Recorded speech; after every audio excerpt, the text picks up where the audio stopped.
지금부터 한번 보자. 지금 이 그래프가 나왔는데 우리 그 에너지 구하는 공식이 얘들아. 에너지 구하는 공식이 이거잖아. H 곱하기 F. 맞지? 그래서 요거 F를 이항하면은 에너지를 진동수로 나누는 게 플랑크 상수다. 결국 진동수분의 에너지는 이 그래프에서 뭘 의미하더라? 바로 기울기를 의미하더라. 맞죠? 그러니까 어떤 경우에 어떤 금속을 써도 그래프의 기울기 자체는 뭐 하더라? 동일하더라. 이렇게 되는 겁니다. 자, 이 함수는 어떻게 볼 수 있냐? 연장해 볼래? 이렇게 연장해 봐. 이렇게 봐도 되고 이렇게 연장해서 요거 부호 바꾼 게 이 함수잖아. 그렇게 봐도 누가 크다? B가 크다. 아니면 요게 문턱 진동수 한 개 진동수니까 한 개 진동수에 H를 곱한 값이 이 함수니까 그래도 누가 크다? B가 크다. 그러면 A의 이 함수가 B보다 크다 틀렸고요. A의 한 개 진동수는 고쳐라. B보다 작다 해야 맞는 말이지. 134조. 이거 틀린 말이고요. 기울기가 뭘 의미한다고요?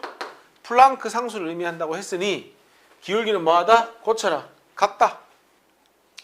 F2보다 작은 진동수를 갖는 빛을 쪼이면 B에서 광전자가 방출되지 않는다. 야, F2보다 작은 빛을 쪼이잖아? 그러면 한 개 진동수보다 작으니까 B에서는 광전 효과가 발생하지 않는다. 맞는 이야기죠.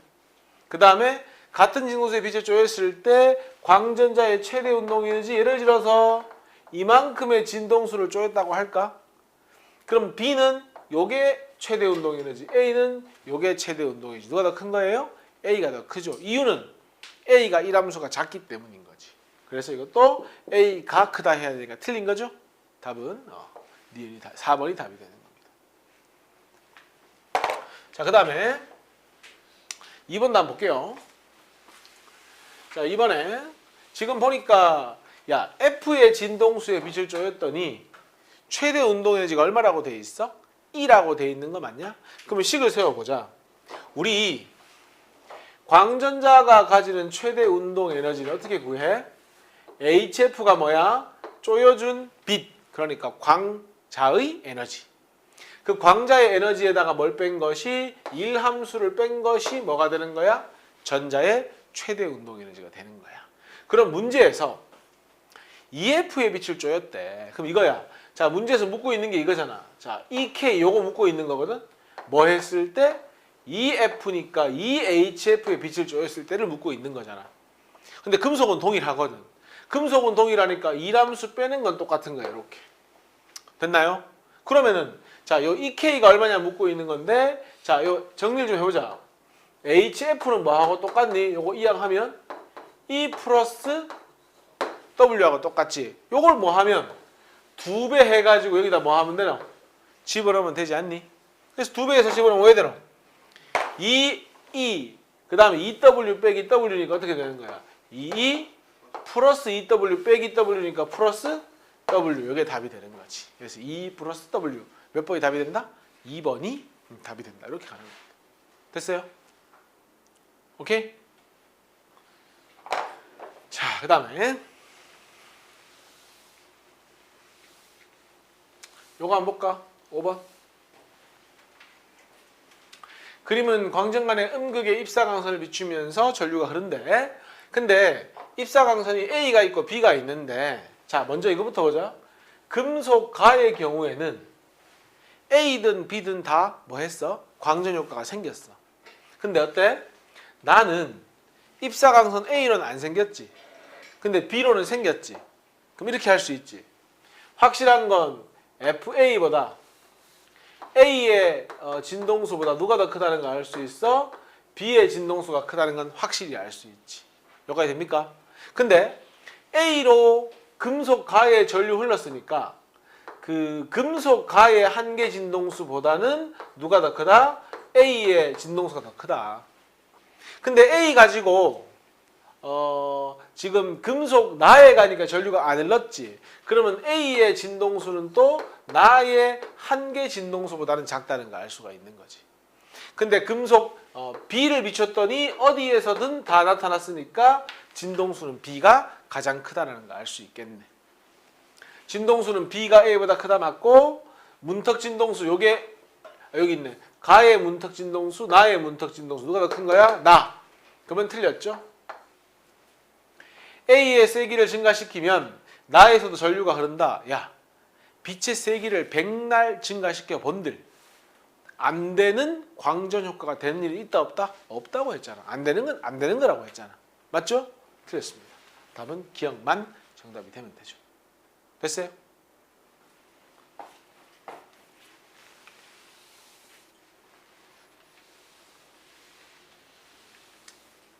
(7번) 한번 볼까? 지금 얘들아 여기 광자가를 쪼여서 전자가 튀어나가는 거지. 속력 V를 가지고 표시하자. 요 A가 의미하는 게 뭐예요?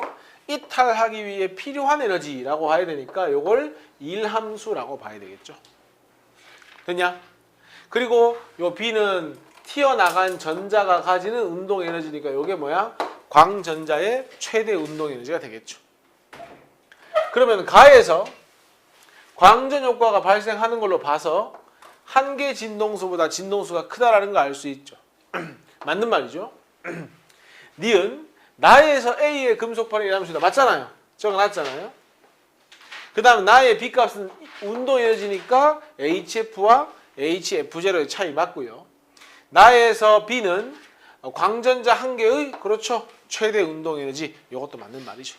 답은 기억, 니은, 디귿, 리을. 됐습니까? 넘어갑시다.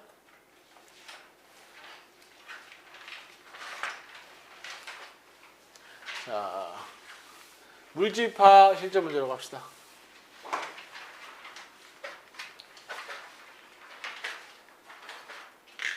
물질파 실전 문제. 숙제였죠?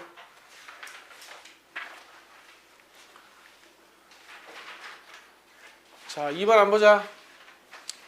148페이지 2번. 얘들아 지금 우리 보고 있는 게 무슨 문이고? 회절문이 맞지? 야, 가는 뭔데? X선이지. 야, 원래 X선은 파동이니까 회절문이 있는 게 정상입니다. 그런데 나는 뭐죠? 전자라고 하는 건 분명히 입자잖아. 근데 뭘 가지게 되는 거야? 파동성을 가지게 되는 겁니다. 그리고 기억을 되살려 보자면 물질파의 파장은 운동량 분의 H로 표기할 수 있었고 뒤에 가면 나오겠지만은 운동 에너지와 내가 운동량의 관계를 알려줬었죠? 뭐라고요? 2m분의 P제곱. 이 정도는 기억하고 있자고 했죠. 자, 기억. 회절문이 맞고요. 파동성 있기 때문도 맞고요. 얘들아, 속력이 커지면 운동량도 증가할 거 아니야. 그러면 운동량과 파장은 반비례하니까 람다는 뭐 해야 된다? 고치세요. 짧아진다가 돼야 되겠지. 답은 기억과 니은이 정답이지. 됐어요? 자, 이것도 한번 볼까? 줄 거 봐라 얘들아. 문제에 일정한 가속도 줄 거 보세요. 일정한 가속도. 왜 줄 거라고 했을까? A는 우리 1단원에서 배웠던 거 m분의 F야. 근데 가속도가 뭐 하다고? 일정하대. 그럼 힘도 뭐 한 거야? 일정한 겁니다. 그러면 시간이 지날수록 야, 가속도가 일정하다고 했지 속도가 일정하다고 하지 않았잖아. 일정한 가속도를 가지니까 속력은 빨라지는 거지.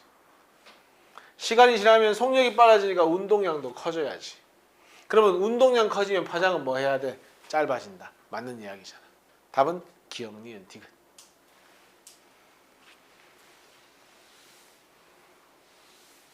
자, 5번도 한번 보자. 방금 했잖아. 야, 운동량 제곱을 2m으로 나눈 게 운동 에너지였으니까 이렇게씩 쓸 수 있지. 이 K는 2m분의 P제곱이니까 그러면 결국 운동량 P는 뭐에 비례한다고 볼 수 있니?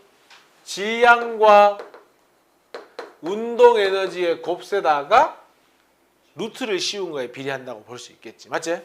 그러면 내가 여기다 운동량에 비례하면 구해볼까? 요거 곱하기 요거 숫자만 곱하자. 숫자만 1 곱하기 1 루트 씌워도 1 2 곱하기 2 루트 씌우면 2 운동량이 몇 대 몇인 거야? 1대 2 운동량분의 H가 파장이잖아.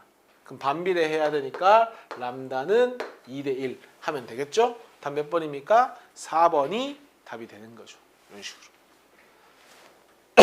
됐나요?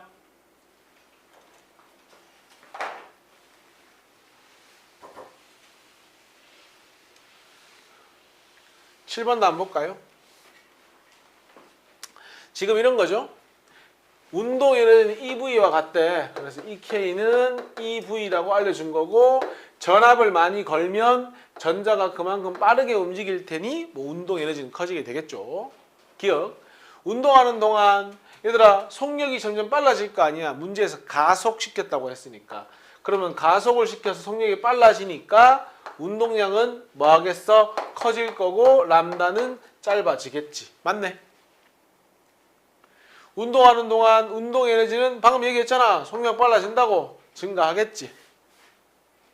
가속 전압을 2배로 하면 뭐가 2배 되는 건데 요거를 얘들아 2배로 하면 운동 에너지가 2배 되는 거거든. 근데 P 제곱하고 EM, EK하고 비례하잖아. 그러니까 얘가 2배가 되면 P는 몇 배가 돼야 되는 거야? 루트 2배가 되는 거야. 맞잖아. 아니 가속 전압이 2배 된다는 건 결국 이거거든. 운동 에너지가 2배 되는 거거든. 그러면은 운동량은 루트 2배가 되거든. 맞지? 그러면은 파장은 루트 2분의 1배가 돼야 되는 거지. 그래서 틀린 겁니다. 답은 기억, 니은만 정답이 되면 됩니다. 됐습니까?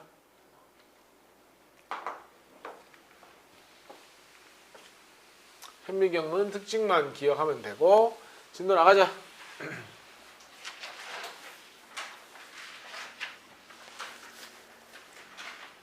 자, 우리가 스펙트럼 이제 배워볼 텐데 스펙트럼은 두 가지가 있죠. 이렇게 끊김없이 나타나는 연속 스펙트럼이 있고요.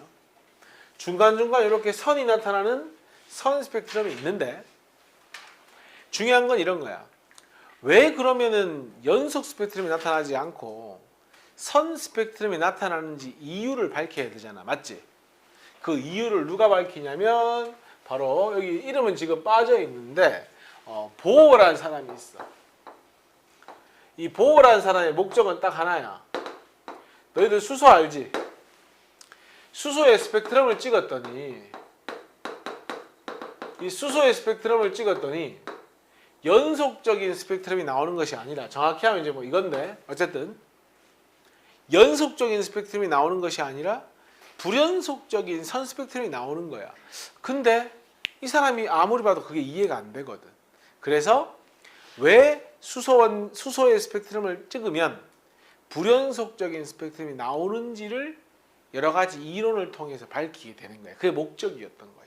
그래서 그 다음 페이지에 넘어가 보면 이제 원자가 어떻게 생겼니? 원자의 다음 페이지 아니구나. 너희는 책이 같은 페이지입니다.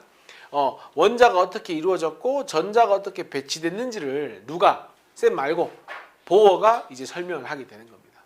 자, 지금부터 하는 얘기는 쌤이 한 얘기가 아닙니다. 보어가 왜 선 스펙트럼 나오는지 설명하기 위해서 내어놓은 이론이라고 생각하면 됩니다. 자, 원자의 구조와 에너지 준이라고 되어 있는데 중요한 건 이겁니다. 전자의 궤도는 줄 거 볼래?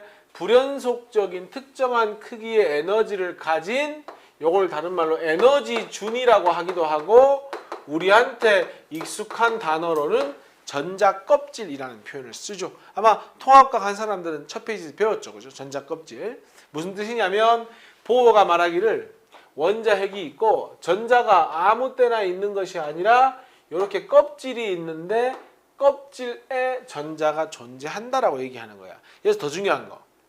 그러면 껍질이 아닌 곳은 전자가 있을 수 있느냐? 절대 그렇지 않다. 껍질이 있는 곳에만 뭐 할 수 있다? 전자가 존재할 수 있다라고 이야기를 합니다. 그래서 있고 없고 있고 없고니까 뭐 한다? 불연속적이다. 이런 표현을 쓰는 겁니다. 문제 없냐?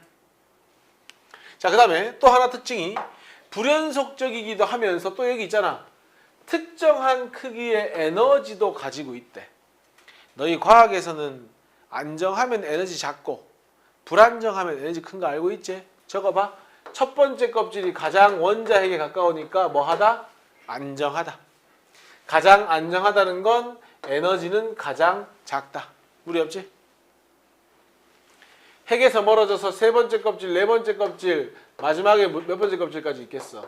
무한대 번째 껍질까지 있을 거고 불안정하고 아마도 에너지는 뭐가 될 것이다? 가장 클 것이다. 이렇게 되는 겁니다.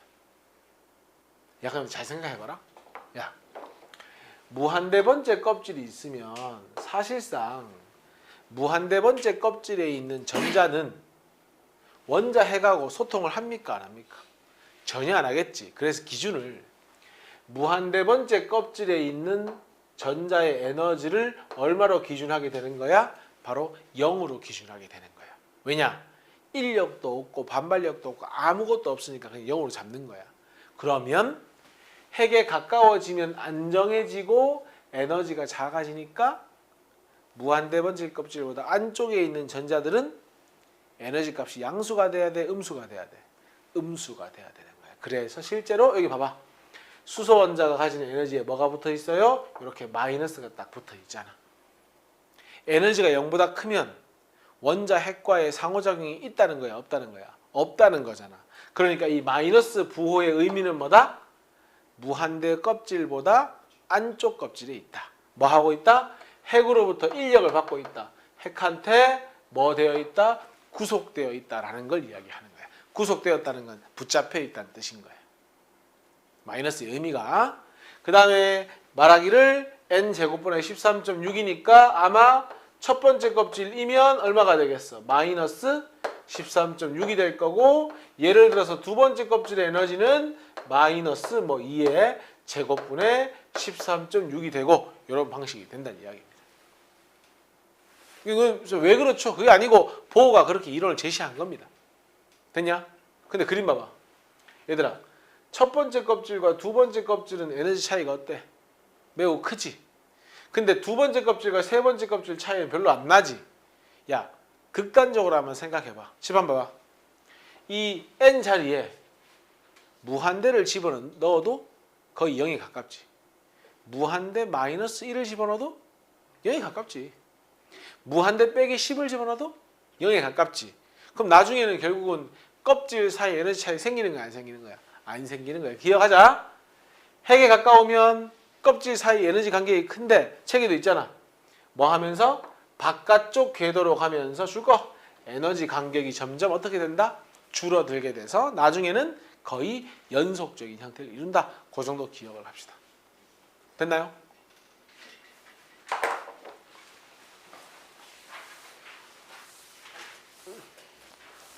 계속 보자.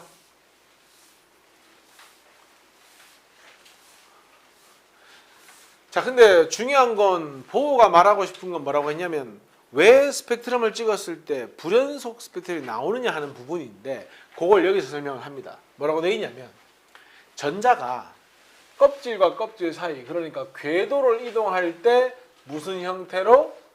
빛의 형태로 뭐 한다는 거야? 에너지를 흡수하거나 방출하더라는 거야. 봐봐.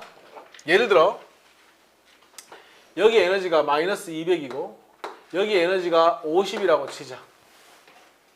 그러면 간단한 얘기잖아. 여기 있던 전자가 위로 가면 얼마가 부족해? 얼마가 남아 참? 150이 남지? 그럼 뭐 하면 돼? 150만큼 에너지를 뭐 하면 돼? 방출하면 되잖아. 이건 이제 불안정해지니까, 그지? 그래서 뭐 한다? 불안정해지면 말이 잘못했죠. 에너지가 커지는 거죠. 그러니까 뭐 하면 돼? 150만큼을 흡수해서 더해주면 되잖아. 그럼 에너지가 150만큼 커질 수 있잖아. 반대로 마이너스 50에 있다가 마이너스 200으로 가면 얼마가 남노? 150이 남으니까 얼마 방출하면 돼? 150을 방출하면 되니까 이런 것들이 뭐 한다는 거야? 스펙트럼으로 나타난다는 거야. 근데 우리 알고 있잖아, 얘들아. 광전효과 할 때 했지만 빛 에너지는 어떻게 계산할 수 있지? HF로 계산할 수 있지. 또 우리 파동의 전파 속력 할 때 빛의 속력, 광속이죠. 파동의 속력은 어떻게 구할 수 있니? F람다로 구할 수 있고, 따라서 F는 뭘로 쓸 수 있노? 람다분의 광속으로 쓸 수 있잖아. 요거 대입해봐. 어떻게 되는 거야? 람다분의 HC가 되는 거야. 이렇게. 그럼 재밌는 건 이런 거잖아. 한번 물어보자. 야, 전자는 아무 에너지 값이나 다 가질 수 있나? 아니면 정해진 에너지 값만 가질 수 있나? 정해진 것만 가질 수 있지. 자, 그림 봐봐. 여기서는 오직 얼마의 에너지만 흡수 방출이 되는 거야? 150이라는 에너지만 흡수 방출이 가능하지. 요 그림상에서.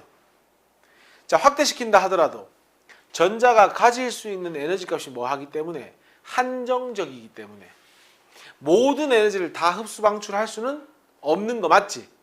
맞습니까? 결론적으로 그러면은 뭐 한다? 특정한 에너지 값을 가질 수 있으니까 특정한 에너지 값에 해당하는 파장의 영역만 뭐 할 수 있는 거야? 에너지를 흡수하거나 방출할 수 있는 거야. 그러니까 결론은 전자가 불연속적이고 특정한 에너지를 가지니까 뭐 한다는 거야? 불연속적인 선 스펙트럼이 나온다는 거야. 왜? 스펙트럼 자체가 뭐 때문에 생기니까? 전자의 이동 때문에 생기니까 그런 일이 벌어지는 겁니다. 됐습니까? 그게 보호가 했던 이야기입니다. 그럼 아마 에너지 차이가 큰 껍질을 이동한다면 짧은 파장 영역에서 스펙트럼이 나오겠지. 왜? 파장하고 에너지는 반비례하거든. 좀 이따 하겠지만 좀 이따 할 것도 없구나. 에너지랑 파장은 반비례하다 여기 보이네. 맞죠? 반대로 작은 양의 에너지를 흡수 방출한다면 비교적 긴 파장 영역에서 스펙트럼이 발생하게 된다. 그렇게 내용을 정리할 수 있는 겁니다. 됐나요? 자, 문제를 한번 풀어보자 얘들아. 예제 1번입니다. 자, n이 2인 상태에서 3인 상태로 이동을 한대. 칠만 봐봐. n이 2인 상태에서 3인 상태로 가면 일단 에너지가 4에서 6 돼야 되니까 얼마가 부족해?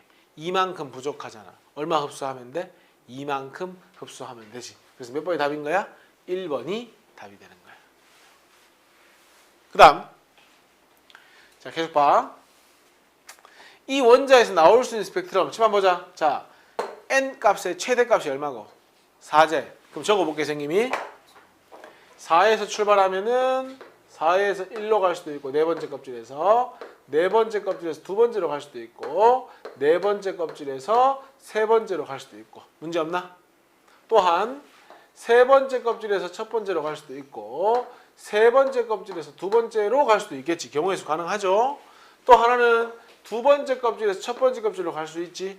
더 이상 있어 없어? 없잖아. 적어. 몇 개? 6개 하면 되잖아. 6개. 야, 지금 최대 파장이지. 쌤 누누이 강조하잖아. 빛 에너지는 진동수에는 비례하고 뭐에는 반비례하지? 람다에는 반비례하지. 야, 보자. 너희가 봤을 때 요거 6개 중에 어디가 가장 큰 에너지를 방출해야 돼? 요게 가장 큰 에너지를 방출해야 되지? 그럼 요게 뭐가 되는 거냐면 최소 파장이 되고 또 뭐가 돼야 돼? 최대 진동수가 돼야지. 에너지랑 진동수 비례하니까. 반면에 야, 여기서 어디가 에너지 제일 작겠어? 요것도 한 칸, 요것도 한 칸, 요것도 한 칸인데 쌤이 아까 핵에서 멀어질수록 껍질 사이의 에너지 간격이 작아진다고 했으니 얘가 뭐가 되겠어? 가장 작은 양의 에너지를 방출하겠지. 그럼 요게 뭐가 되는 거야? 최소 진동수 내지는 뭐가 됩니까? 최대 파장이 되겠죠. 에너지 구하자. 야야야. 아까 마이너스 n 제곱분의 13.6을 k로 취한할게요. 편하게. 그럼 마이너스 4제곱분의 k. 요 에너지 얼마예요? 요거는 마이너스 1제곱분의 k. 얼마 차이 나노? 요거 두 개. 16분의 15k만큼 차이 나지? 그러니까 2에서 1로 갈 때 에너지는 얼마가 되는 거야? 16분의 15k. 요걸 어떻노? 16분의 k, 9분의 k지. 4, 4, 16분의 k. 요거는 3, 3은 9분의 k잖아. 되나요? 그럼 요 차이가 얼마고? 144가 얼마냐? 144, 16 맞지? 작은 에너지. 그렇게 할 필요가 없었네. 값이 다 주어져 있었네. 이렇게 계산할 필요가 없다, 그지? 바로 가자. 4에서 1이면 요거잖아, 얘들아. 요거. 얼마 차이 나노? 6.6. 바로 하면 됐었네. 그 다음에 6.6이고 4에서 3은 얼마고? 6.6에서 6이니까 0.6. 그럼 에너지비가 몇 대 몇이에요? 11대 1이잖아. 그럼 진동수비 또 최대가 얼마? 11, 최소는 1. 물론 얘들아 봐. 에너지 제일 큰 게 진동수 제일 크고 파장은 제일 짧지. 에너지 제일 작은 게 진동수 제일 작고 파장은 제일 길지. 근데 어쨌든 간에 최대값과 최소값은 11대 1이라는 건 변함이 없잖아요. 됐죠? 둘 다 답은 11대 1이니까 뭐 11배라고 해야지 답이 되겠죠. 물론 최대가 되는 개체는 다르지. 에너지는 얘가 최대고 진동수 얘가 최대인데 파장은 얘가 최대지. 그런 차이는 있죠. 하지만 11배가 되는 거엔 변함이 없죠. 됩니까?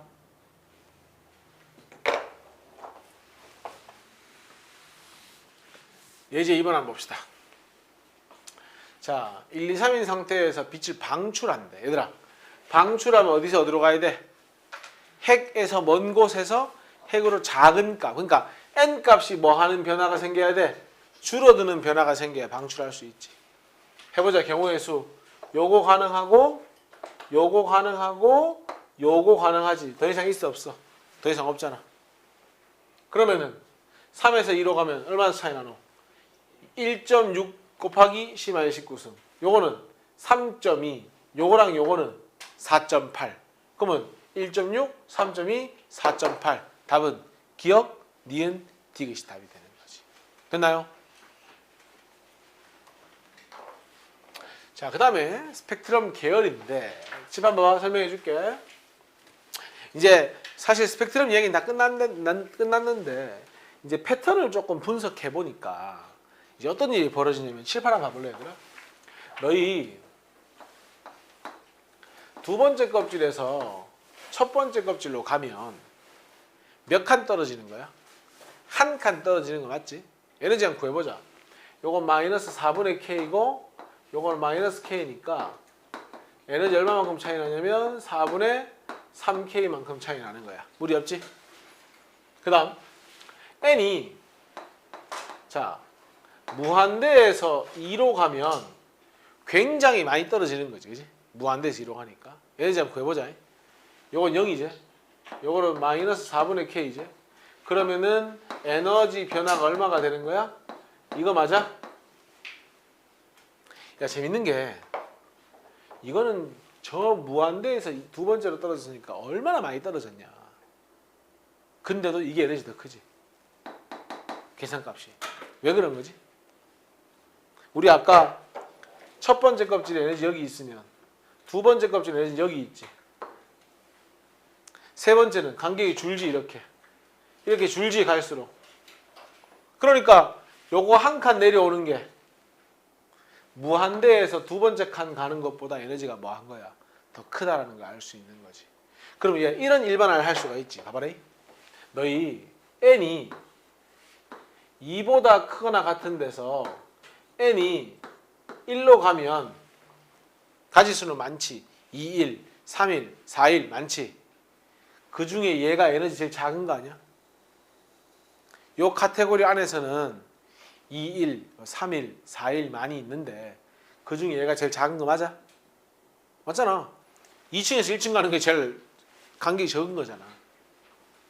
반대로 자 n이 3보다 크거나 같은 데서 n이 2로 가는 거 한번 해보자. 3, 2, 4에서 2 많지? 10에서 2 근데 그 중에 얘가 에너지 어떤 거야? 제일 작다고? 무한대에서 갔는데? 제일 크지? 근데 웃긴 게 첫 번째로 가는 것 중에 제일 작은 게 두 번째로 가는 것 중에 제일 큰 것보다 어때? 크지? 결론은 우리 반 꼴찌가 옆반 1등보다 공부를 잘하는 거야.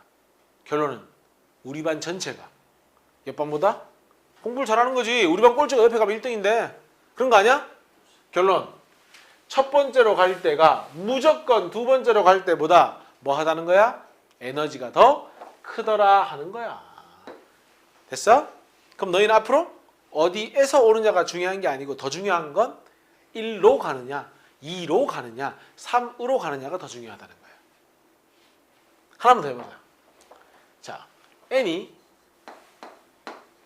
3에서 2로 간대. 얘들아 3에서 2로 가면 여기에 제일 작은 거 맞아? 그 다음 n이 이제 묻는 의도가 보일 텐데 무한대에서 3으로 가보자. 에너지 비교하자. 마이너스 9분의 K 잘 따라와.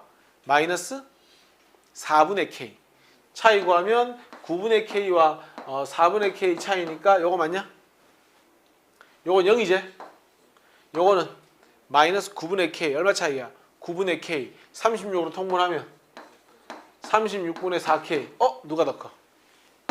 얘가 더 커. 뭐가 보이는 거야? 그러면은 두 번째로 가는 그 어떤 경우가 세 번째로 가는 어떤 경우보다 에너지가 더 크구나 하는 거 알 수 있는 거야. 우리는 첫 번째 껍질로 가는 걸 누가 연구했냐면 라이먼이라는 사람이 연구를 하고, 두 번째로 가는 건 발머가 연구를 하고, 세 번째로 가는 건 파센이 연구했다고 해서 각각 이를 붙여주는 겁니다. 하나 더 기억하자. 재밌는 건 첫 번째 껍질로 전자가 전이를 하면 항상 어디 영역에서? 자외선 영역에서 스펙트럼이 나오더라. 두 번째 껍질로 전자가 전이를 하면 뭐 하더라? 항상 가시광선 영역으로 스펙트럼이 나오더라. 그리고 세 번째 껍질로 전이를 하면 항상 뭐가 나오더라? 적외선 영역으로 스펙트럼이 나오더라 하는 걸 받아들이면 되는 겁니다. 요걸 왜 그런다기보다 이게 실험값이니까 요걸 이용해서 문제들을 해결할 수 있으면 되는 겁니다. 됐냐?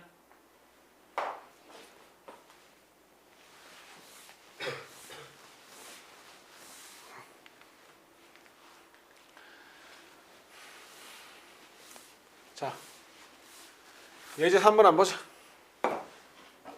자, 너희들 요거 라이먼 계열 자외선 됩니까? 요거 두 개 발머 계열 가시광선, 요거 두 개 파센 적외선. 야, 에너지는 A가 크니 B가 크니? 같은 1이지만 B가 더 큰 건 당연한 거 아니야? 2층에서 떨어지는 것보다 저기 꼭대기에서 떨어지면 더 아픈 거 아니야? 그럼 누가 에너지가 큰 거야? B가 에너지는 최대. 그 다음에 CD 중에 누가 크니? D가 크죠. EF 중에 누가 크니?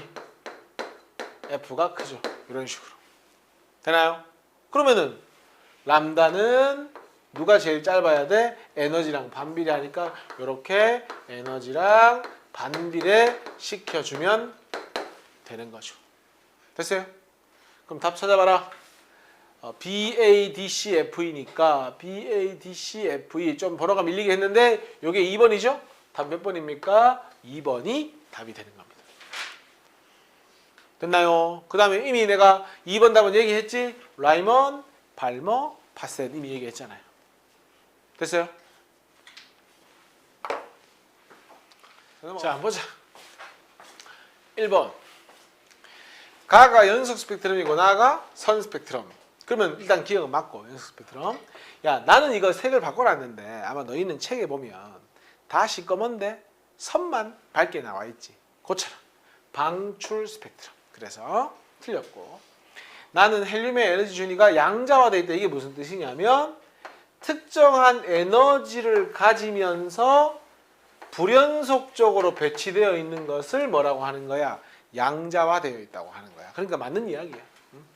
특정한 에너지를 가지면서 불연속적이다. 그걸 우리는 양자화되어 있다고 하는 겁니다. 그래서 답은 기억 디귿이 되고요. 2번. 선 스펙트럼에서 알 수 있는 거 내가 방금 얘기했는데 양자화되어 있다는 거 알 수 있지. 그거를 풀어 적어 놓은 게 몇 번이야? 5번이잖아. 핵 주위에 에너지 준위가 다른 전자궤도가 불연속으로 존재한다. 이게 양자화되어 있다. 3번. 에너지 준위차가 클수록 진동수는 작아진다. 야, 에너지 차가 커지면 진동수 커지지. 높은 데서 낮은 데로 간다. 안정해지죠. 그러면 선 스펙트럼 맞죠? 껍질에서 N이 커질수록 높은 에너지 맞죠? 높은 데서 낮은 데로 가면 방출하는 거 맞죠? N이 커지면 간격이 좁아지는 것도 맞잖아요. 답은 이미 나왔잖아요. 1번이 답이었잖아. 틀린 거 그랬으니까. 됐어? 옳지 않은 건 1번.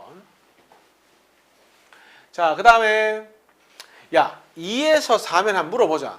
안정해지는 거가 불안정해지는 거가.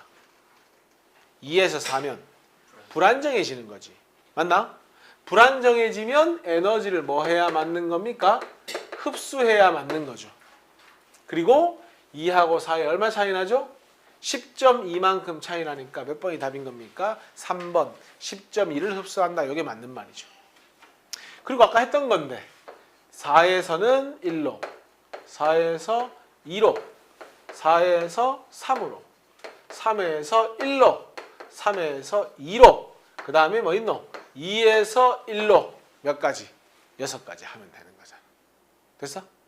아까 했던 거죠. 6번.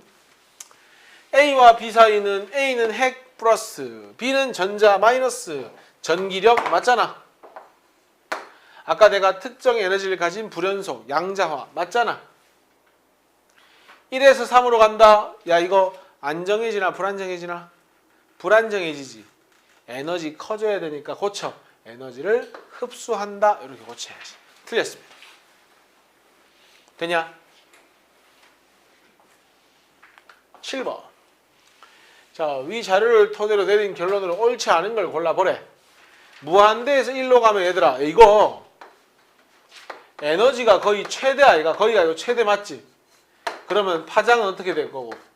최소가 될 거고. 그러니까 파장이 가장 짧으면 맞잖아. 2에서 1로 가면 첫 번째로 갔으니까 자외선 방출. 5에서 2 두 번째로 가시광선 방출. 얘들아 무한대에서 3으로 가면 무슨 계열이고? 파센 계열. 고쳐라. 적외선 방출. 고치세요. 4에서 3으로 가면 적외선 맞잖아요. 답은 4번. 이렇게 가는 거죠.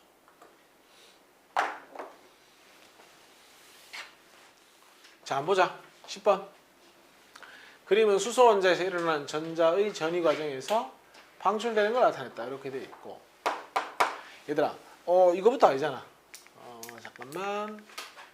8번부터 맞지? 보자. 8번부터.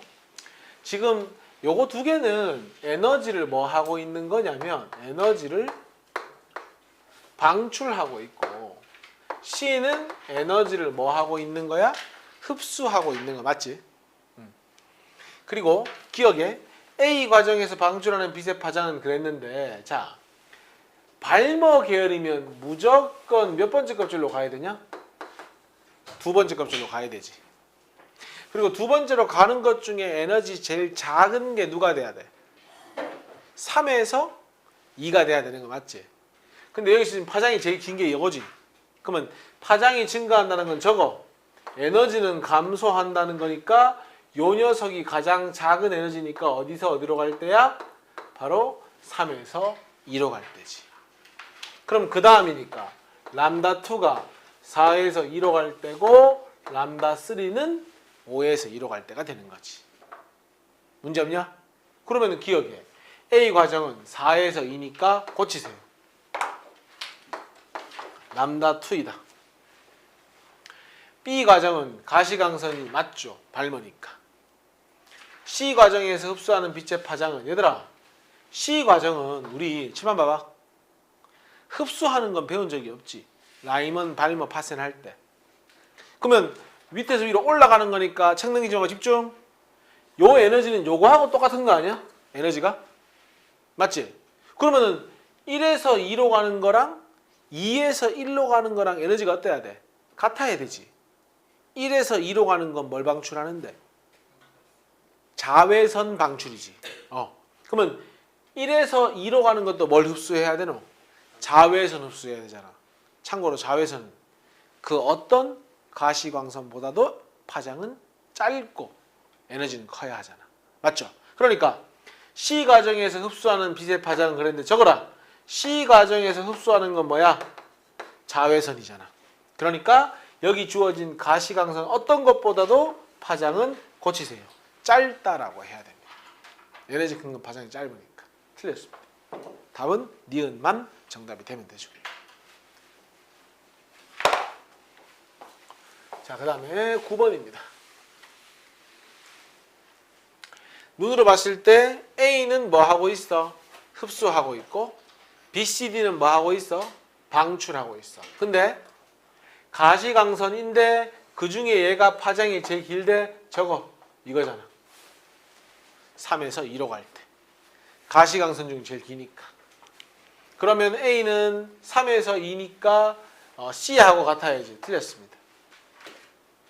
나는 라임은 아니지. 가시광선이라고 했으니까 발머지. C 과정에서 3.4 야 1.5와 3.4의 차이는 3.4가 아니잖아. 틀렸고.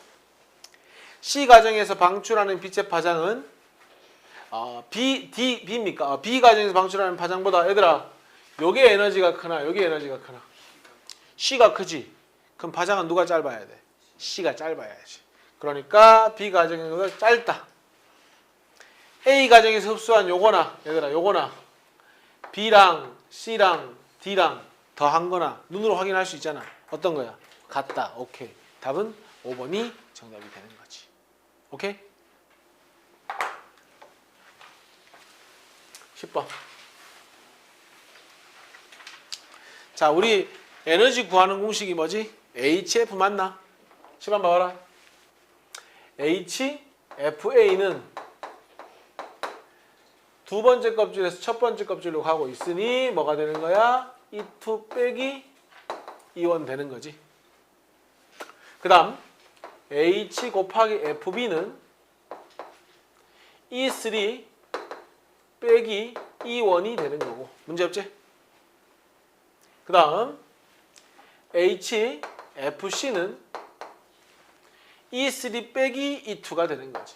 E3 빼기 E2가 되는 거지. 이렇게 됐어? 됐냐? 근데 야, 잘 한번 봐봐.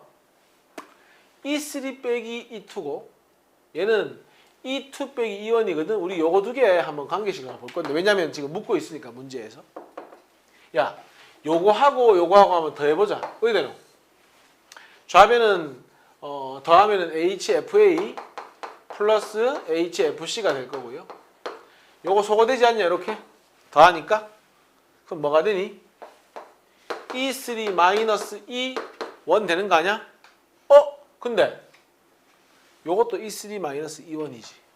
그럼 결론적으로 HFA 플러스 HFC는 뭐하고 똑같다? HFB하고 똑같다. 양변 H로 소거하면 FA 플러스 FC는 FB와 똑같다. 요거 되는 거지? 디귿 맞는 말이잖아. 이렇게 가는 겁니다. 기억 A 에너지는 봐라. HFA 아이가 맞고요. 얘들아 두 번째 에너지가 에너지 크니 세 번째 껍질이 에너지 크니 세 번째 껍질이 에너지 크니까 첫 번째가 두 번째구나. 첫 번째가 크니 두 번째가 크니 두 번째가 크지. 오케이 맞는 말. 답은 5번이 정답이 되는 거야. 됐어? 11번. 자, 또 가자. 너희들 요거 중에서 에너지 제일 큰 건 첫 번째, 두 번째, 세 번째 중에 언제야? 두 번째지. 에너지가 크면 진동수 어때? 크지? 제일 진동수 여기다 적어줘야지. F1. 에너지가 제일 크니까. 졸지 말고 요게 뭐야? 두 번째로 에너지 크고 가장 에너지 작은 게 이렇게 되는 거지. 그럼 방금 했던 거 또 해보자.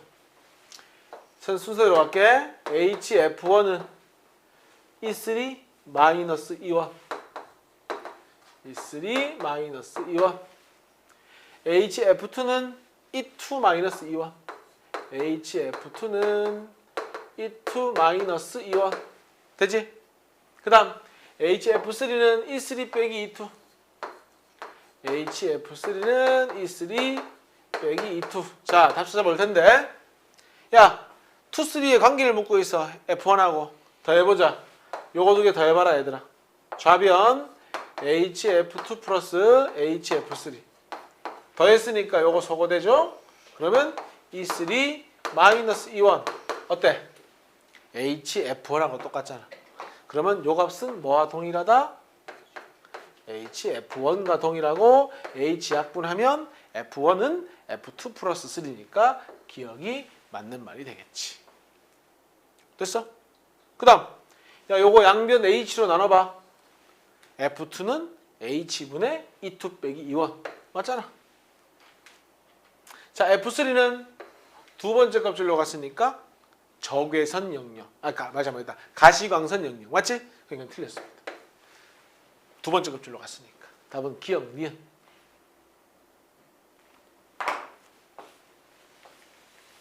(12번) 계속 비슷한 문제야.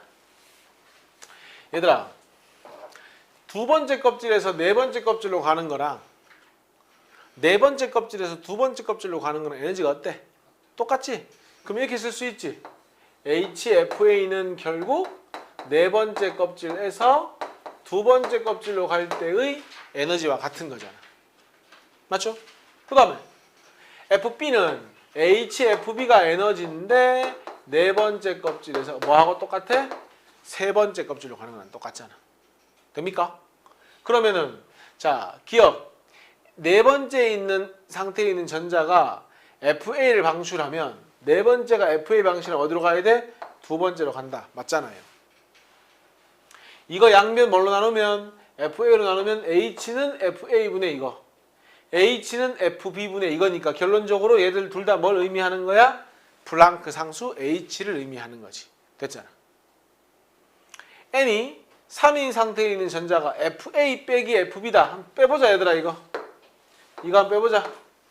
좌변은 HFA 빼기 HFB는 뺐으니까 요거 날라가죠? 플러스로 바뀌죠? E3 빼기 E2가 되죠. 결론 묶어내볼게 얘들아. H FA 빼기 FB는 뭐가 되죠? E3 빼기 E2가 되죠? 아, FA 빼기 FB라는 진동수를 비춰주면 H 곱하기 진동수는 에너지니까 세 번째에서 두 번째로 가는구나. 이렇게 되는 겁니다. 그래서 요거는 맞는 말 해서 답은 기억 디귿이 답이 되는 거예요. 됐죠? 더하고 빼기만 잘하면 됩니다. 10분만 쉬었다 하자. 9시래. 자, 이제 반도체 이야기 한번 해볼 텐데 일단 반도체 얘기를 하면 뭐 도체부터 시작을 해보면 되는데 너희 뭐 도체라는 게 뭔지는 대부분 다 알잖아. 도체라고 하는 건 저항이 매우 작아서 전기 전도도가 매우 큰 거. 그 다음에 부도체 내지는 다른 말로 절연체라고 하기도 하죠. 그죠? 저항이 너무 크고 전기 전도도가 많이 작은 거를 절연체라고 하죠. 그럼 반도체는 도체하고 부도체의 중간의 성격을 띠는 겁니다. 그러니까 전류가 그렇게 잘 흐르지도 않고 또 안 흐르지도 않는 거. 그럼 뭐 어디가 좋은 거야? 상황에 따라서 전류가 흘렀다 안 흘렀다 하기에 좋겠지, 그지? 그래서 자동차, 컴퓨터 어디든 반도체가 안 들어가는 게 없는 거야. 왜? 컨트롤 하는데 쓰기가 좋거든. 자, 그러면은 이 반도체, 도체 이런 걸 어떻게 설명할 거냐? 한번 봐봐. 너희들 어떤 원자든 껍질이 존재하지. 껍질이 존재하고 거기에 뭐가 들어있어? 전자가 들어있는 거 맞지? 자, 그림 봐봐. 우린 요 껍질을 뭐라고 부르지? 원자가 껍질이라고 부르지. 그리고 여기 있는 전자를 무슨 전자라고 하지? 원자가 전자라고 하지. 근데 자, 얘들이 아주 멀리 떨어져 있을 때는 서로에게 영향을 줍니까? 안 줍니까? 전혀 안 주겠지. 근데 얘들 둘이가 조금씩 가까워지면 서로에게 영향을 주기 시작하는데 칠판 볼래? 자, 원래는 같은 원자면 에너지가 원래 어때? 똑같지? 근데 봐라. 점점점 가까워지면 너희들 알다시피 전자하고 전자는 서로 좋아합니까? 싫어합니까? 서로 싫어하지. 그러면 에너지가 완벽히 겹쳐지겠나? 아니면 조금 어긋나겠나? 조금 어긋나지 않겠어? 그래서 봐봐. 원자가 두 개가 서로 영향을 줄 만큼 가까워지면 집중. 요 껍질과 요 껍질의 에너지가 완벽히 일치하는 것이 아니고 조금 어떻게 된다고? 어긋나게 된다고. 이렇게 살짝 가까워지면. 세 개가 가까워지면 라인이 몇 개 생기겠어? 세 개 생기겠지. 근데 원자가 한 개, 두 개 있는 건 아니잖아. 100개, 200개 그 이상 몇만 개, 몇십만 개, 몇 몰 있겠지. 그럼 어떻게 되겠어? 껍질과 껍질들이 모이고 모여가지고 뭐를 만든다? 띠 형태를 만들지. 우린 이걸 뭐라고 불러주는 거야? 에너지 띠라고 불러주는 거야. 그러면 조금 단순하게 생각하면 에너지 띠는 껍질이 모여 있는 거라고 생각하면 되겠지. 이해합니까? 그러면은 자, 요 껍질도 모여서 띠를 만들지. 이것도 마찬가지지. 그러면 이 껍질까지 모여서 만든 띠에는 뭐가 들어있는데? 전자가 들어있지. 근데 그림상 요 껍질과 이 껍질이 모여서 만든 띠에는 전자가 들어있습니까? 안 들어있습니까? 안 들어있을 거 아니냐고. 그래서 실제로 그림을 보면 여기 있잖아. 전자가 들어있는 가장 바깥쪽에 있는 껍질이 모여서 만들어진 띠를 뭐라고 불러주는 거야? 원자가 띠라고 불러주는 거야. 맞지?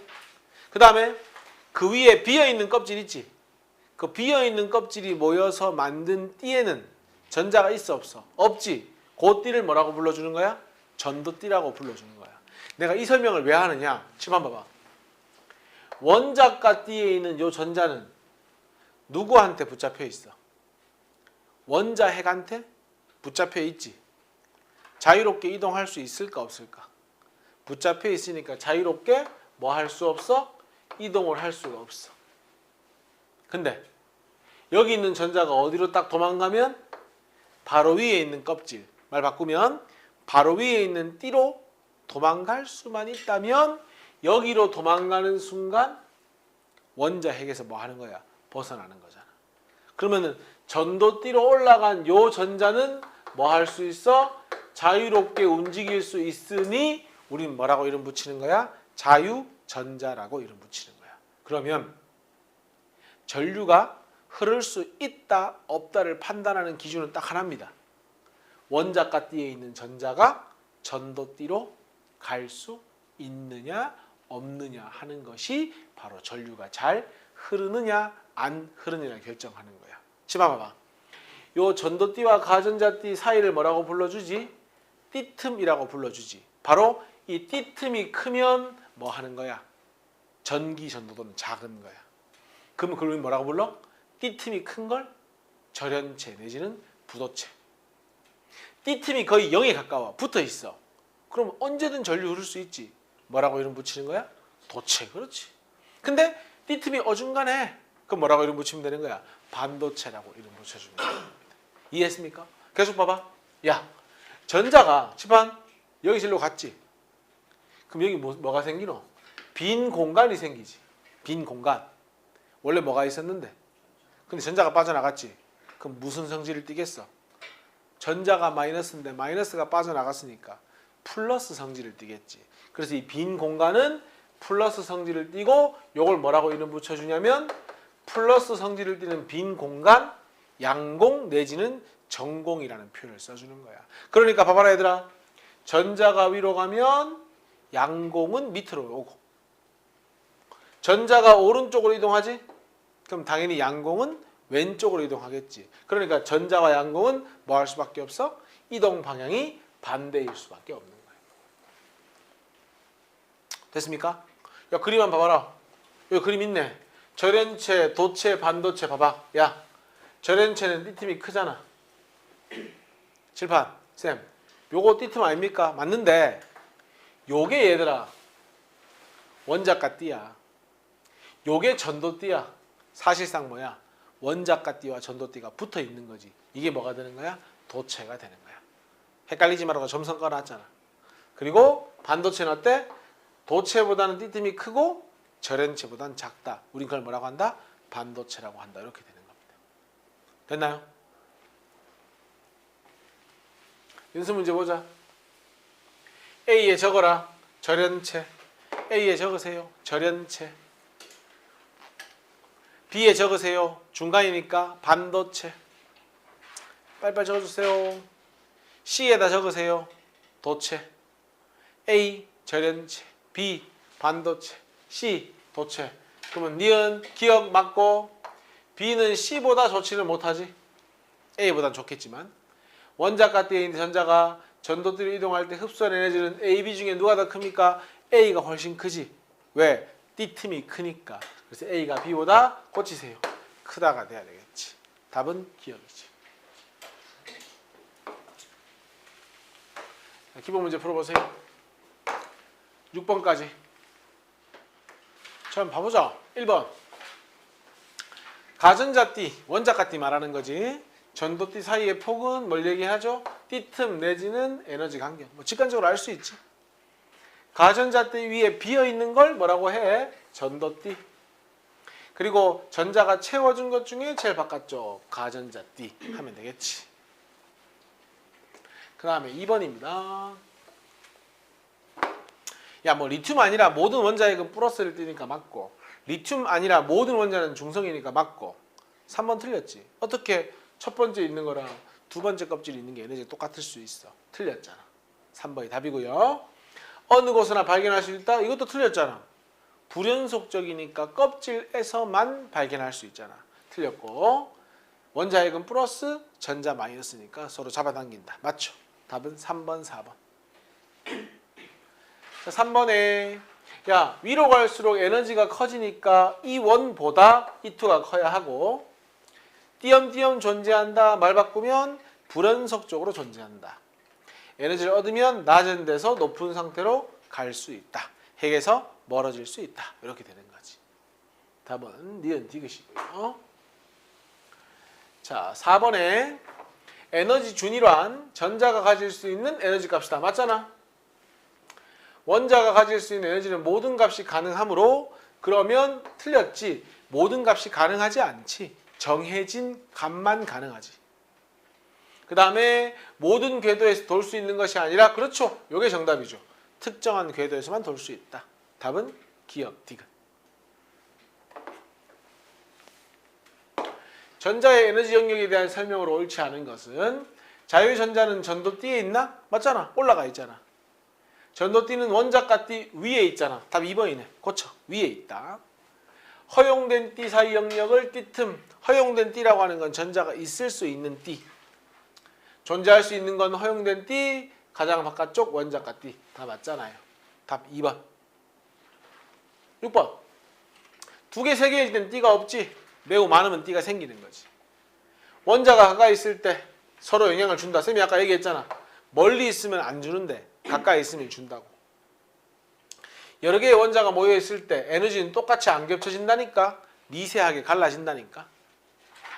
원자의 수가 매우 많을 때 에너지 준위가 매우 가깝게 모여, 그렇지, 거의 연속적인, 완벽히 연속은 아닙니다. 거의 연속적인 띠를 이룬다. 몇 번까지 풀어라 했지? 6번까지 풀어야 돼. 나머지 풀어봐. 한번 보자. 7번. 자, 이거 지금 돋보기를 보여주는 것은 그 띠라고 하는 거 있지. 그 안에 완벽하게 겹쳐지는 것이 아니고 미세하게 분리되어 있다는 걸 보여주고 싶은 거 맞지? 자, 에너지가 증가하면 그림 봐라. 확실히 폭이 넓어지는 거 맞지? 그 다음, 이러한 구조는 한두 개로 안 돼. 많이 겹쳐져 있을 때 가능해. 그러니까 기체는 잘 안 돼. 왜냐하면 기체는 멀리 떨어져 있잖아. 보통 언제 가능한 거야? 이런 구조는 가깝게 모여있는 고체일 때 가능한 거예요. 수많은 에너지 준위들이 분포하는 것도 맞잖아요. 답은 기억, 니은, 디귿. 8번. 가에 적을래? 도체. 봐봐. 원자과 띠와 전도띠가 겹쳐 있잖아. 도체. 둘 중에 얘가 넓지? 얘가 절연체, 얘가 반도체. 전도띠는 비어있는 거 아이가? 틀렸고. 실리콘, GE, 게르마늄, 저머늄 같은 것들이 대표적인 반도체입니다. 그러니까 다가 아니라, 맞네, 다가 반도체. 실리콘 같은 게 대표적인 반도체. 좀 더 알 거야. 원자과 띠의 전자가 전도띠로 이동하기 가장 쉬운 건 도체, 가이다. 맞는 얘기잖아. 답은 니은, 디귿. 9번. 자, 지금 여기 있던 전자가 여기로 올라갔잖아. 이게 뭐가 되는 거니? 바로 자유전자가 되고요. 올라가고 난 빈자리를 우리 뭐라고 불러주죠? 바로 양공이다. 이렇게 불러주죠. 그러니까 한 개 올라가면 양공 한 개 생기고, 두 개 올라가면 두 개 생기고, 세 개 올라가면 세 개가 생기니까 A와 B의 개수는 같은 겁니다. 그림 나오잖아. B는 플러스 전하의 운반자 맞고요. 전류가 흐를 때는 고칠래? 양공과 전자는 반대 방향으로 이동을 해야 하죠. 답은 기억, 니은. 10번에 자유전자는 어디에 있니? 전도띠에 있고, 양공은 원자과 띠에 있으면 되잖아. 원래 전자가 있던 자리. 그러면은 전도띠와 원자과 띠. 몇 번이 답인 거예요? 4번이 답이 되는 겁니다. 자, 반도체의 종류로 갑시다. 자, 쌤이 한꺼번에 정리해 줄게. 7번 한번 봐봐. 자, 있잖아. 반도체는 얘들아 두 가지가 있거든. 순수한 반도체가 있고 순수 반도체라고 하죠. 그 다음에 거기에 이제 미량의 불순물이 조금 들어가 있는 것을 우리가 뭐라고 하냐면 불순물 반도체라고 하죠. 순수 반도체와 불순물 반도체. 자, 순수 반도체는 뭐냐면요. 뭘로 이루어져 있냐면 14족 원소로 이루어져 있습니다. 말 그대로 그 어떤 것도 첨가되지 않은 반도체입니다. 그러니까 이 순수 반도체의 특징은 자유전자 있지? 자유전자가 생기는 만큼 양공이 생기기 때문에 자유전자와 양공의 개수가 동일한 것이 특징입니다. 단점은 뭐냐? 전기 전도성이 우리가 생각하는 것만큼 안 나옵니다. 크지 않은 거야. 오케이? 그래서 있잖아. 이 순수 반도체가 전기 전도성이 조금 부족하니까 여기다가 뭔가를 조금 뭐 하는 거야? 첨가를 하는 거야. 우리 운동선수가 약물 복용한 걸 뭐라고 해? 도핑 테스트 한다고 하지? 뭔가 불순물을 첨가한다는 의미로 뭐 한다고 표현해? 도핑한다 이렇게 표현하는 겁니다. 그래서 순수 반도체에 미량의 불순물을 첨가하면 뭐가 만들어지는 거야? 불순물 반도체가 만들어지는 거야. 졸지 말고. 자, 불순물 반도체도 마찬가지 두 가지가 있어. 집중해봐. 적을 시간 줄게. 책에 다 있는 거야. 자, 기존 순수 반도체가 몇 족인데? 14족이잖아요.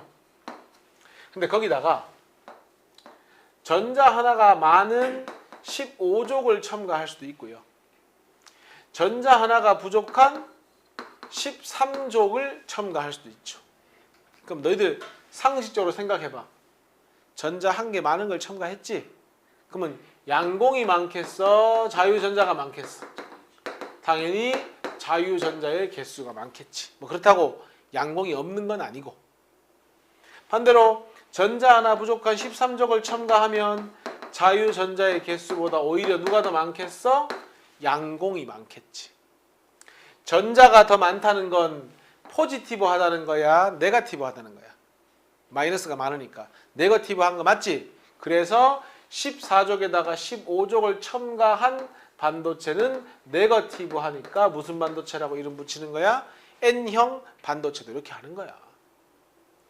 반대로 13족을 첨가하면 양공이 더 많아. 그럼 플러스가 더 많으니까 네거티브 한 거야? 포지티브 한 거야? 포지티브 하다라고 해서 무슨 반도체라고 이름 붙여주는 거예요? 바로 P형 반도체도 이렇게 이름 붙여주는 거야. 이해했어? 그 책에 있는 순서는 나오지? 이게 뭐야? 순수 반도체. 설명 다 했잖아 이미. 봐봐. 그림 봐봐. 15족을 첨가하면 여기 남는 자유전자가 한 개 더 많잖아. 뭐 할 수 있는 거야? 전류를 잘 흘러줄 수 있는 거야. 그 다음에 적지 말고치만 봐. 13족인 알루미늄 집어넣었지? 그럼 어때? 여기 보여? 양공이 한 개 더 생긴 거야. 그래서 뭐 할 수 있는 거야? 좀 더 전류를 잘 흐르게 할 수 있는 겁니다. 그게 바로 뭐가 되는 거야? 불순물 반도체 두 가지. 설명 다 있습니다. 책에 다 있어. 안 적어도 돼. 자, 문제 한번 풀어보자. 자, 비고유 반도체가 이제 불순물 반도체인데 적어라. P형 반도체는 누가 주로? 양공이 전하 운반자 역할을 하죠. 그 다음 N형 반도체는 자유전자가 운반자 역할을 하는 겁니다. 승현아, 그 다음 페이지다. 오른쪽. 넘기지 말고 그래. 거기. 1번은 양공, 2번은 자유전자. 2번 문제 보자. 너 이거 보이나? 동그라미 쳐라. 전자 한 개 더 있네. 그럼 이 X는 몇 족이 되는 거예요? 15족을 첨가한 게 되고, 그럼 이건 무슨 반도체가 되는 거죠? N형 반도체. Y는 여기 양공이 하나 보이니까 몇 족이 되는 거죠? 13족. 그럼 무슨 반도체가 되는 거예요? 이거는 P형 반도체가 되는 거지. 그럼 실리콘은 순수 반도체니까 14족 4개 맞고, X는 적어놨잖아. 15족이니까 틀렸고, 또 적어놨죠? 가가 N형이니까 틀렸고, 가는 전자가, 나는 양공에 의해 전류 흐른다. 맞네. 답은 기억, 리을 1번이네. 됐습니까? 자, 일단은 간을 봤을 때 15족을 첨가했으니까 적어볼래? 요거 무슨 반도체야? N형 반도체지. 집안 봐 설명할 거 있어. 자, 우리가 순수 반도체의 경우에 여기에 뭐가 있냐면 전도띠가 있고, 집안 봐 집중해서 요게 뭐가 되는 거냐면 여기 가전자띠가 있고, 요게 이제 원래 기본적으로 무슨 띠가 되는 거야? 전도띠가 되는 거지. 그러면 전자가 어디서 어디로? 가전자띠에서 전도띠로 가면 비로소 전류 흐를 수 있는 거지. 요까지 무리 없지? 근데 있잖아, 요 띠틈이 너무 크니까 전류가 잘 안 흐른다고 했잖아. 그래서 전기 전도도를 높여주기 위해서 첫 번째, 자 15족을 첨가하면 어떤 일이 벌어지냐면, 집안 봐봐. 원래 이게 가전자띠였지. 근데 전자 한 개 더 많은 걸 집어넣었지. 그럼 뭐가 만들어지냐면 새로운 가전자띠가 한 개 만들어지는 거야. 그러니까 내가 첨가해준 15족 원소 때문에 이 정도쯤에 새로운 뭐가 만들어지는 거야? 이렇게 가전자띠가 만들어지는 거야. 이게 바로 누구 때문에 생기는 거야? 내가 첨가해준 15족 원소 때문에 생기는 거야. 그럼 원래 여기서 1로 가야 전류가 흘렀는데, 전자가 여기서 여기로만 가도 뭐 할 수 있어? 전류 흐를 수 있으니까 전기 전도도가 뭐 한다? 좋아질 수밖에 없는 거야. 반면에 마찬가지 똑같은 얘기인데, 전자가 여기 있고 여기 전도띠가 있어. 원래 이렇게 가야 전류가 흘러. 이번에는 13족을 집어넣는 거야. 뭘 만들어주는 건데? 양공을 만들어주는 거 아니야? 그럼 바로 가전자띠와 전도띠 사이에 뭐가 만들어지냐면 비어있는 띠가 하나 딱 만들어지는 거야. 누구 때문에? 내가 넣어준 13족 원소 때문에. 오케이? 그러면 원래는 전자가 여기서 1로 가면 전류가 흘렀는데, 전자가 여기만 가도 뭐 할 수 있어? 전류 흐를 수 있으니까 전자가 더 잘 이동할 수 있게 되는 겁니다. 그래서 15족을 첨가하면 가전자띠 하나가 더 만들어지는 거고, 느낌이 이론적으로 그렇게 되는 거야. 13족을 첨가하면 비어있는 띠를 하나 만들어준다. 이렇게 보면 되는 겁니다. 그러면 요 그림은 무슨 그림인데?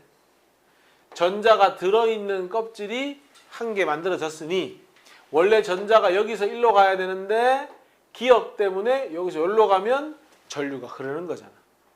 그럼 이거는 전자가 추가된 띠가 만들어졌으니까 무슨 반도체라고 하면 되는 거야? 저거 N형 반도체라고 하면 되는 거야. 됐습니까? 기억에 나에서 기억을 인을 첨가해서 만들어진 전자 맞잖아. 내가 넣어준 15족 때문에 생긴 거잖아. 전류는 주로 전도띠로 이동한 전자들 줄 거. 전도띠로 이동한 전자들 적으세요. 이걸 다른 말로 네 글자 자유전자라고 하는 거잖아. 자유전자. 이 반도체는 양공보다 전자가 많다는 것이지 양공이 없다는 건 아니다. 틀렸습니다. 답은 기억 니은이 정답이 되는 겁니다. 오케이?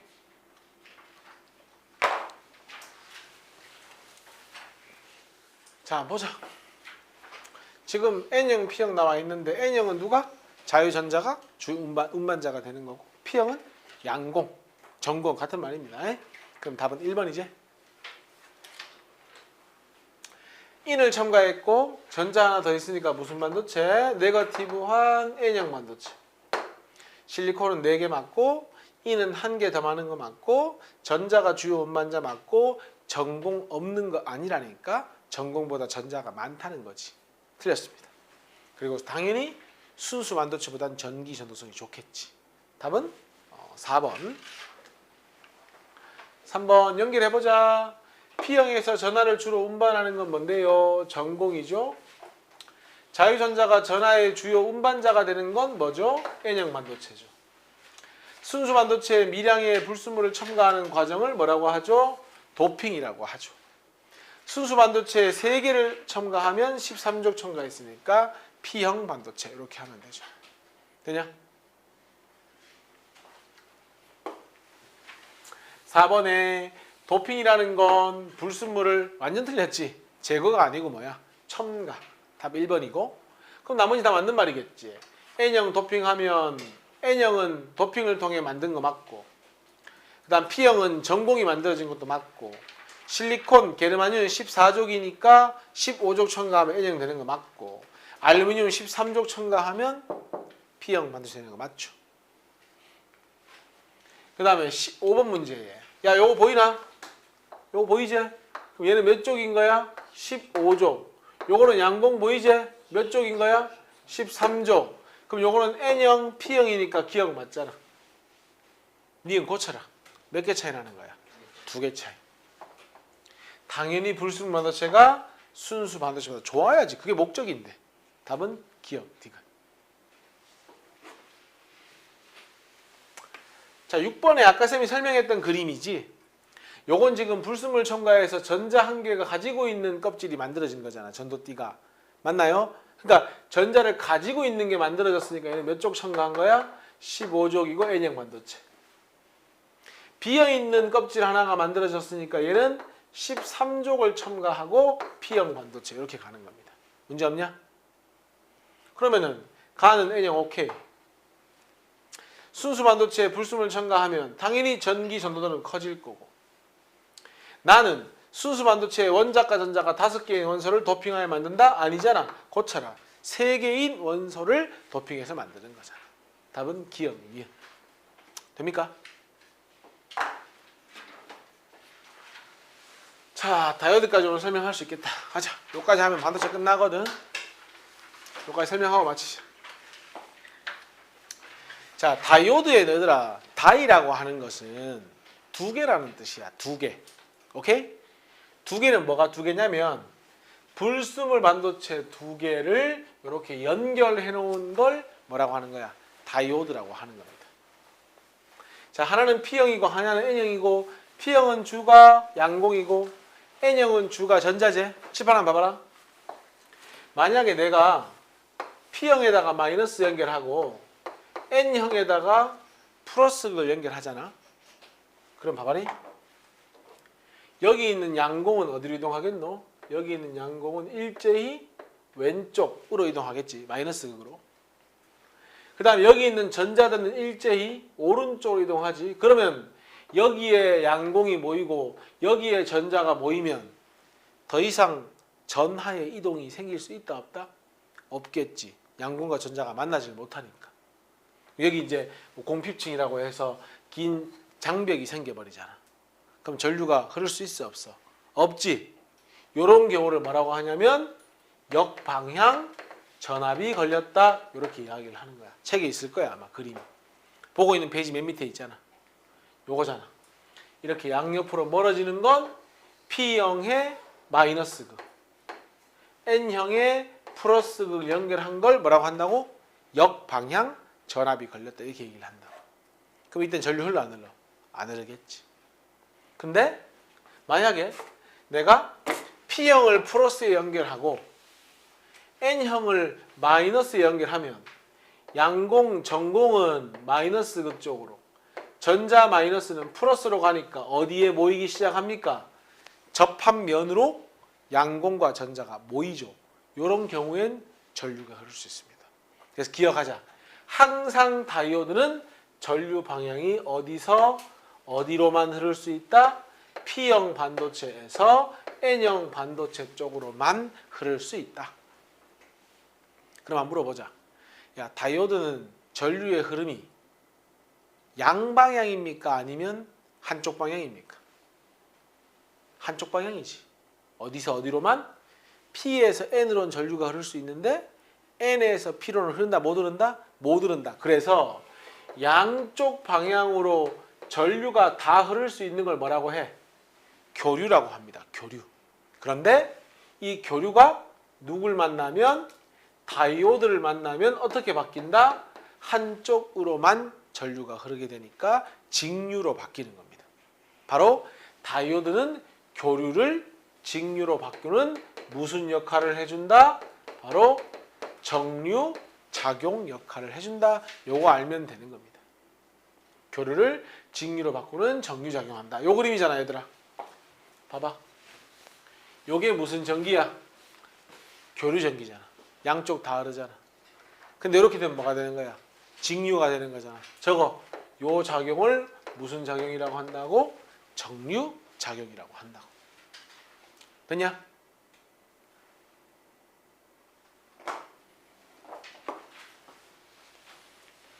(1번) 한번 보자. 항상 P형은 어디 연결해야 되니? 플러스 연결해야 되고 N형은 이렇게 마이너스 연결해야 순방향이죠. 그 다음에 전류는 항상 플러스에서 나와서 방향은 항상 P형에서 N형 쪽으로 이렇게 가니까 저항에 흐르는 전류 방향은 화살표 왼쪽이 되는 거죠. 왼쪽.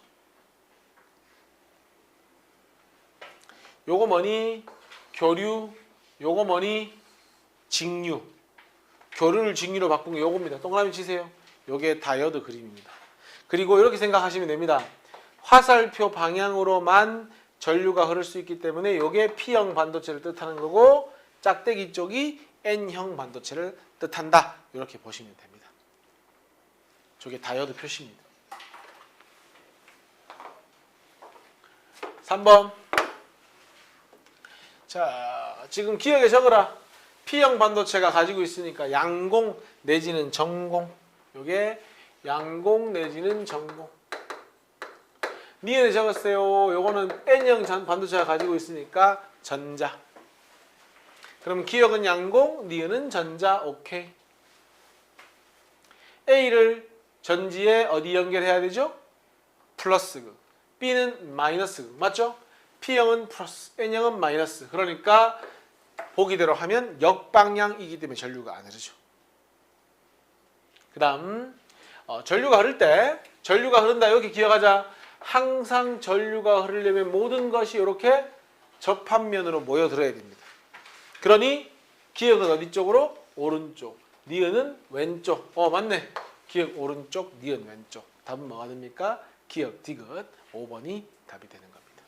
됐습니까? 자, 2번 보자.